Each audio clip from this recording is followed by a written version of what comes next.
मिसळ पाव आहे, पावभाजी आहे, सँडविच आहे. मिसळ पाव 130. 130. कॉफी कॉफी 60 रुपयाला कॉफी.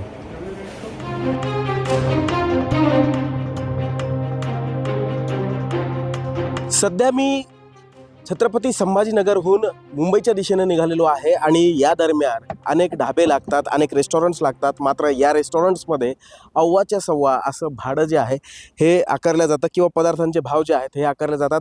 सर्वसामान्यांची लाईफलाईन जी आहे ही समृद्धी झालेली आहे, कारण अगदी थेट मुंबईपासून ते मराठवाडा आणि विदर्भाला जोडणारी ही समृद्धी महामार्ग आहे. आणि या महामार्गावरती असलेले अशा प्रकारचे जे ढाबे आहेत याच्यावरती मात्र मोठ्या प्रमाणामध्ये जे आहे लूट प्रवाशांची करण्यात येते असं म्हणण्यात हरकत नाही. कारण एक समोसा जो 20 रुपयांचा 15 रुपयांचा असू शकतो तो 40 रुपयांना मिळतो. तर केवळ 50 ते 60 रुपयात मिळणारी जी मिसळ असेल ती जवळजवळ 150 रुपयाला भेटते, 130 रुपयांना भेटते. आणि भज्यासारखं एक प्लेट भजे 110 रुपयांना भेटतात.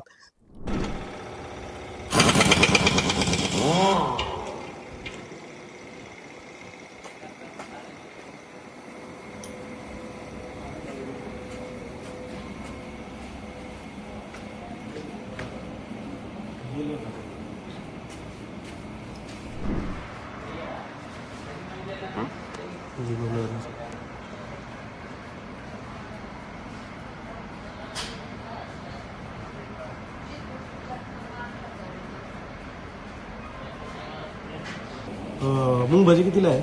मग म्हणजे 110 रुपये. आणि समोसा? समोसा 40 रुपये. आणि त्याला अजून काय घ्यायचं आपलं? मिसळ पाव आहे, पावभाजी आहे, सँडविच आहे. मिसळ पाव 130. 130. कॉफी कॉफी 60 रुपयाला कॉफी. एक्सपेन्सिव्ह जास्त होतं भाडं आणि 2 लाख रुपये. म्हणजे कोणाला भरावं लागतं तुम्हाला? महामार्गाला pump HP pump. HP pump पाहिजे. जेवण पाहिजे पाठीमागे जेवण करून पाठीमागे ना? जेवण पण आहे. डाबा आहे पंजाबी डाबा. हे फक्त नाश्ता सेंटर आहे. इथे आपल्याकडे नाश्ता आहे, त्यांच्याकडे जेवण 24 तास.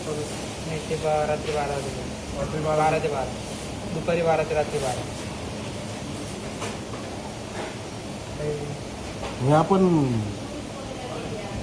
GST वगैरे सगळं पकडतो का त्याच्यामध्ये? कशामध्ये? हे जे लावतात तुम्ही 40 रुपये वगैरे काहीच नाही पकडत? बिलिंगवर काढतो. बिलिंगवर काढता? 5% GST लागतं बरोबर. नाही GST वगैरे जे रेट आहे फक्त तो. जेवण प्लेट वगैरे लागते ना कळवतो ना तुम्हाला. आमच्यासोबत किती लोक आहेत? आम्ही 4 जण आहेत. हां कळवतो तुम्हाला. हो चालेल. ओके. जेवण कुठे?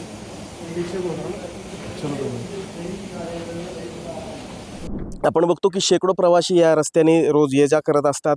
अनेक ठिकाणी इथं थांबायला मोजकेच पॉईंट्स आहेत, त्यामुळे प्रत्येक ढाब्यावरती गर्दी असती.